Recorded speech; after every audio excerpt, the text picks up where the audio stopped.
Guys, അച്ഛനൊരു ആഗ്രഹം കാടാമ്പുഴ പോയാലോ എന്ന്. കുറേ പറയുന്നു കാടാമ്പുഴ പോവാന്ന്. അതിലുള്ളൊരു സമയം ഒത്തു വന്നില്ല. ഇപ്പോൾ ഒരു സമയം ഒത്തു വന്നപ്പോൾ ഞങ്ങളതാ കടമ്പുഴയ്ക്ക് പോകാമെന്ന് വിചാരിച്ചു. ഞങ്ങളൊരു 5:30, പുലർച്ചെ ഒരു 5:30ക്കൊക്കെ ഞങ്ങൾ ഇറങ്ങി ഏച്ചിയോ അളിയനോ അങ്ങോട്ടേക്ക് എത്തിക്കോളാമെന്ന് പറഞ്ഞ്. ചെറിയ മോനും ഉണ്ട്. അപ്പോൾ അവർ അവിടേക്ക് എത്തിക്കോളാമെന്ന് പറഞ്ഞ്. അവർ ചേച്ചീൻ്റെ വീട് പരപ്പനങ്ങാടിയാണ്. അവർ ആ ബൈക്കിൽ അങ്ങോട്ടേക്ക് വരാമെന്ന് പറഞ്ഞ്.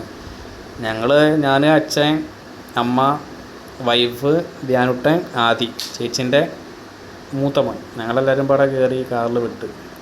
ഹൈവേയിൽ എത്തിയപ്പോൾ നല്ലൊരു സുഖമാണ്. ഒരു ബ്ലോക്കോ ഒരു ഓണോ അങ്ങനെയുള്ള യാതൊരു ശല്യങ്ങളും ഇല്ല. കൂളായിട്ട് ഡ്രൈവ് ചെയ്ത് വരാനായി. അങ്ങനത്തെ ഞങ്ങളിതാ കാടാമ്പുഴ എത്തി. ഏകദേശം നമ്മളൊരു രാവിലെ തന്നെ പുലർച്ചയ്ക്ക് അമ്പലത്തിലൊക്കെ പോകുമ്പോൾ നമുക്കൊരു എന്താ പറയുക, മനസ്സിനൊരു സുഖമാണല്ലോ. അങ്ങനെ ഞങ്ങളിതാ അവിടെ എത്തി. പാർക്ക് ചെയ്യാൻ വേണ്ടിയിട്ട് അങ്ങോട്ട് പോകുമ്പോൾ കുറേ വണ്ടികൾ കണ്ടപ്പോൾ ഞാൻ വിചാരിച്ചു നല്ല തിരക്കാവുമെന്ന്. വണ്ടി പാർക്ക് ചെയ്ത് ഞങ്ങൾ ഉള്ളിലെത്തിയപ്പോൾ അത്ര വലിയ തിരക്ക് കാര്യങ്ങളൊന്നുമില്ല. തിരക്കുള്ളത് എന്തിനാണെന്ന് വെച്ചിട്ടുണ്ടെങ്കിൽ മുട്ടിറക്കാനാണ് കാര്യമായിട്ട്. അവിടെയുള്ള വഴിപാട് മുട്ടിറക്കലാണല്ലോ. മുട്ടിറക്കാൻ അത്യാവശ്യം നല്ല വരിയാണ്.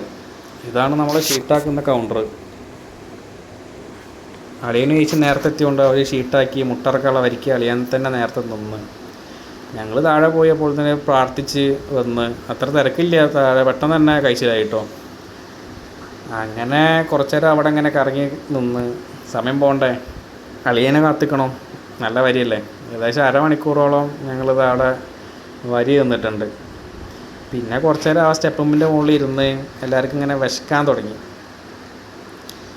പിന്നെ കുറേ നേരം ഇങ്ങനെ കാത്തു നിന്ന് അവസാനം അളിയൻ തേങ്ങയായിട്ട് വന്നപ്പോൾ ധ്യാനട്ടനും ആദിമോനും തേങ്ങ തിന്നാൻ തുടങ്ങി. വേറൊരാളും പാടുണ്ട്, ആൾ അപ്പുറം നിൽക്കുന്നുണ്ട്. അങ്ങനെ ഞങ്ങൾ ഫുഡ് കഴിക്കാൻ വേണ്ടിയിട്ട് ഇറങ്ങിയതാണ്. ഫുഡ് കഴിക്കാൻ നോക്കുമ്പോൾ രാവിലെ അവിടെ അന്നദാനം ഉണ്ടെന്ന് പറഞ്ഞു. പോയി നോക്കുമ്പോൾ അവിടെ നല്ല ഗോതമ്പിൻ്റെ ഉപ്പുമാവും കാപ്പിയും.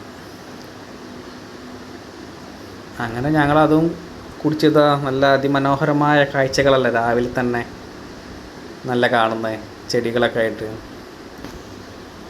അങ്ങനെ ഒരു മിസ്റ്റേക്ക് എന്ന് പറയാൻ ഉള്ളത് എന്താ വെച്ചിട്ടുണ്ടെങ്കിൽ അവരുടെ ഭാഗത്തുള്ളതല്ല.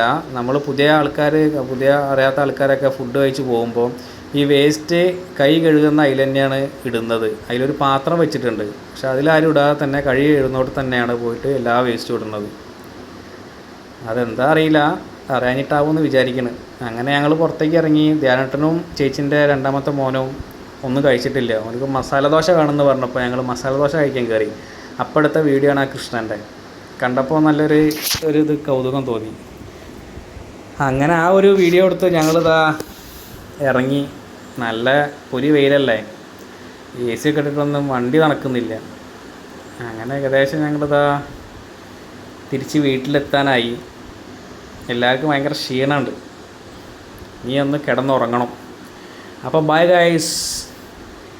അപ്പോൾ എല്ലാവർക്കും ഇഷ്ടപ്പെട്ടിട്ടുണ്ടെങ്കിൽ ലൈക്ക് ചെയ്യുക, ഷെയർ ചെയ്യുക, സബ്സ്ക്രൈബ് ചെയ്യുക. ബൈ.